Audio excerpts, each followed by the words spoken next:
Salut les potes, aujourd'hui une nouvelle vidéo. Alors, la vidéo consistera à quoi? Regardez, nouveau projet. Alors, cette voiture, je l'ai récupérée aujourd'hui. Là, il y a même pas une heure de temps. On vient de faire les papiers avec mon camarade. Alors, je vous explique tout de suite, c'est un projet. Comment dire? C'est plus un projet de passage parce que vraiment, cette voiture-là, je l'ai récupérée en faisant un business avec un de mes très bons potes à moi. L'histoire de cette voiture, avant d'être avec mon camarade, c'était avec mon ancien meilleur ami. Vraiment, on a fait les 400 coups avec mon ancien meilleur pote avec cette voiture-là. Je vous rouvre le capot tout de suite. Vous allez voir. Voilà, la Cupra 17 avec les Nankang AR1. Vraiment, pour moi, je vais pas dire le meilleur, mais en termes de polyvalence, on va dire, c'est l'un des meilleurs. C'est mon avis personnel.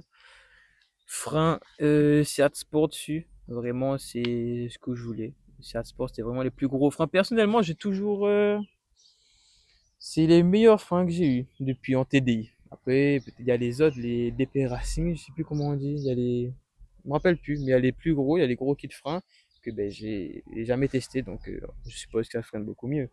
Mais bon, on passe sous le capot. Bon, vous voyez très bien. C'est un très bon pote à moi qui avait la voiture, mais vous voyez très bien, la voiture est dans un sale état, mais vraiment un très très sale état. Il a jamais nettoyé le moteur, rien. Tout ce qui est entretien, etc., ben, ouais, ça n'a pas été fait. Le dernier entretien, c'était il y a pas longtemps. On a fait l'embrayage dessus, parce que l'ancienne boîte avait cassé. On a fait l'embrayage dessus, la vidange, et c'est tout. C'est tout. Ça fait quand même plus de 1 an et demi qu'il a la voiture, je crois. Et on a rien fait dessus parce qu'il roulait tous les jours et il n'avait pas le temps de faire tout ça. Donc, je le comprends aussi. Mais comme je lui disais tout le temps, oublie pas, c'est un loto qui a des grosses pièces, des très très grosses pièces. Un TDI en plus, ça casse assez souvent et si c'est pas entretenu, voilà. C'est revenu en de très bonnes mains, dirais-je. N75 d'origine, on l'a laissé en d'origine. Filtre Epman, fil gasoil, gros débit. Échangeur 600-376, repas en noir. Vraiment, ça c'était dans le temps où vraiment on faisait que des conneries. Support Vibratech, moteur, boîte et balancier. Circuit en aluminium 63 mm, admission 76 jusqu'au turbo. Injecteur, dans mes souvenirs, il y a des CD, je crois. CD, oui, injecteur CD ou BC, je sais plus. CD, je crois, en 120%. Joint de culasse et renforcé, comme j'avais fait, je vais vous expliquer dans d'autres vidéos quand on va refaire tout le moteur, je vais vous expliquer pourquoi j'ai peur de refaire le moteur là. Vraiment, quand c'était c'était ma première vraie grosse prépa. Donc, il y a des heures qui étaient faites et vous allez voir dans les prochaines vidéos, dans la prochaine vidéo. Qu'est-ce que je peux dire encore sur la prépa? 22,65 ou 22,60, je me rappelle plus du tout, mais je crois que c'était un 22,65 en VK.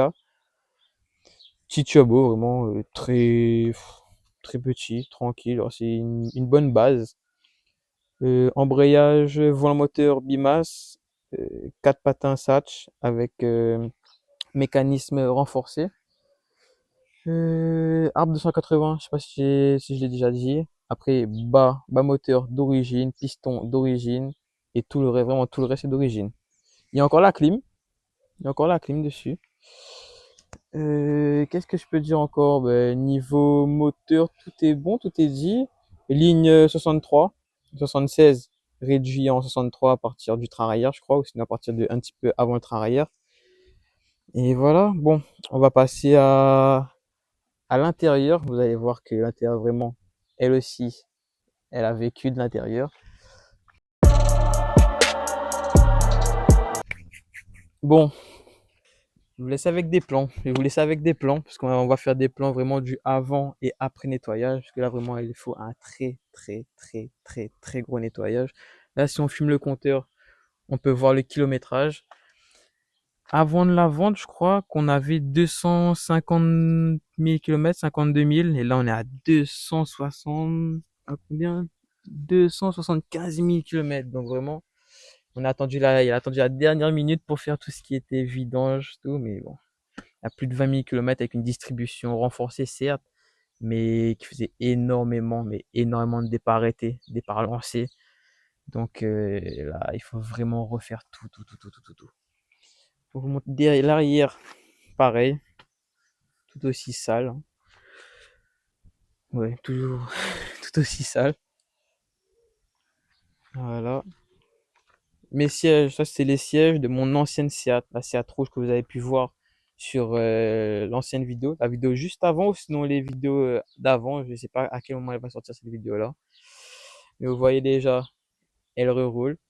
J'en dis pas plus, j'en dis pas plus parce que après je pense que les vidéos sortiront avant celle-ci. Donc on verra bien, mais voilà, elle roule. Là-bas, mon deuxième projet, vraiment ça c'est le projet phare de la chaîne, c'est la BM. Mais ça c'est un projet vraiment, on va dire l'année prochaine, là on est en 2025. En 2026 sera le projet Run, je pense. Moi je vous laisse sur les plans détaillés. On va essayer de mieux détailler possible de l'intérieur et de l'extérieur. Et je vous reprends juste après.